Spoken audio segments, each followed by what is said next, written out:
మరి దాల్చారు. ఆ శిలువ మరణం ఎందుకు దాల్చారంటే మనల్ని ఆ పాపము నుంచి విడిపించడానికి. చూడండి ప్రియులరా, మీకు ఒకవేళ పండగ ఏమన్నా వచ్చినట్టయితే ఒక గొర్రెని కానీ ఒక మేకను కానీ ఒక కుటుంబానికి మరి వధించి అటు తర్వాత దాని రక్తమును మరి చిందించి అటు తర్వాత దాన్ని వండుకొని మరి తింటూ ఉంటారు.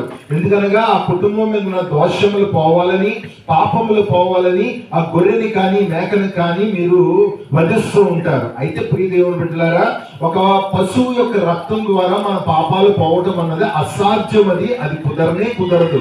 మరి ఎవరి రక్తం ద్వారా మన పాపాలు కడగబడాలంటే ఒక పాపరహితుడు, పరిశుద్ధుడు, పాపము చేయనివాడు, పురుషుడు స్త్రీ యొక్క కలయిక లేకుండా దేవుని యొక్క కలయిక ద్వారా, దేవుని యొక్క ఆవరణం ద్వారా పుట్టినవాడు సాక్షాత్తు దేవుడే మరి దిగి వచ్చి ఎటువంటి పాపము లేకుండా, కల్మషము లేకుండా, ఎటువంటి కుళ్ళు